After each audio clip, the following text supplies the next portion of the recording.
President of India हमारे सबके president of India है। वो हमारे देश की माता है, इसलिए उनकी इज्जत करना हम लोगों की इज्जत है।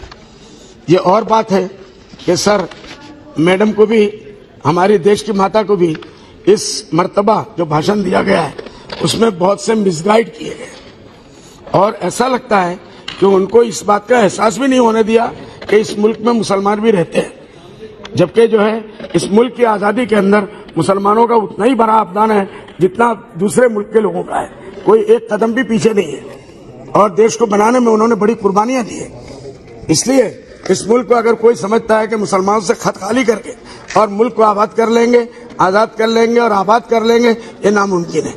इसलिए बावजूद इसके कि वो हमारी माता है, उनको मिसगाइड किया गया सर। हमारे माइनॉरिटीज के बच्चों का आज आपको मालूम है सर कि सरकार ने 2222 किसानों की आमदनी दोगुना करने का वादा किया, अब तक उसका कोई कुछ नहीं हुआ।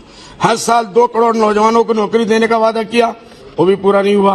मुसलमानों के एक हाथ, हम खुश हो गए थे जब मोदी जी आए कि भाई इस मुल्क में भी कोई ऐसा है कि इस किस्म की बात कर रहा है। मोदी जी ने कहा एक हाथ में कुरान देना चाहेंगे, एक हाथ में लैपटॉप देना चाहेंगे, लेकिन आज तो उनको शिक्षा से भी महरूम किया जा रहा है। उनके जितने वजीफे थे सर, इसके बावजूद वो सारे वजीफे बंद कर दिए गए। लाखों बच्चे जो पढ़ाई से बेकार होके अपने घरों में बैठ गए, माँ बाप उनका पैसा नहीं बर्दाश्त कर सकते।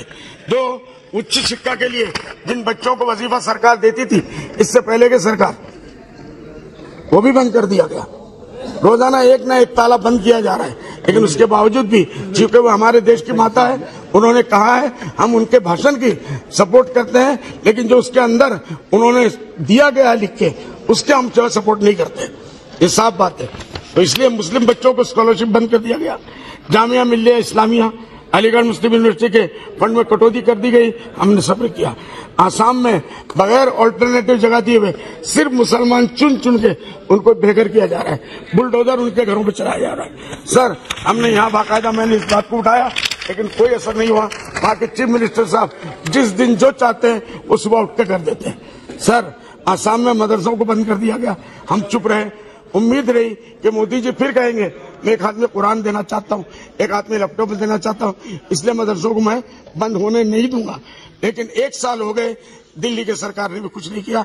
मोदी जी के साथ भी जो उम्मीद हमारी थी उसमें पानी फिर रही है। इस मुल्क में कानून है, अदालत है, अगर किसी के खिलाफ शिकायत होती है तो उसको साबित किया जाता है। सर हमारे यहाँ बुलडोजर का 50 साल से रहने वाले लोगों का मैंने यहाँ बार बार उठाया। 50 साल से रह रहे लोगों को कोई बगैर नोटिस दिए रातों रात उनको बेघर भी सर नहीं आ रही है। मैंने इसी पार्लियामेंट में कहा कि अल्लाह के वास्ते रहम करो, कम से कम नोटिस तो दो, इतना तो टाइम दो कि वो कहीं जाके आबाद हो जाए। कुछ नहीं दिया गया सर, रिलीफ तक नहीं दिया गया।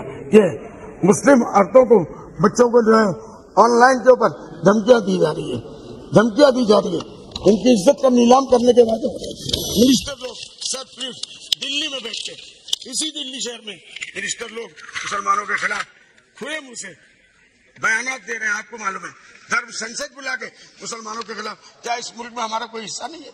क्या इनके खिलाफ कोई बोलने वाला नहीं? क्या देश इसी तरीके से चलेगा? क्या हम लोग इसी तरीके से चुप रहेंगे? हम सब की इंसानियत की जिम्मेदारी है। जो यहाँ हम लोग बैठे, कोई किसी के मजहब का मामला नहीं है, लेकिन कुछ लोग, मैं नहीं कहता हूँ खुदा न खासा सरकार ये चाहती है, नहीं चाहती, बिल्कुल नहीं चाहती और चाह भी नहीं सकती है।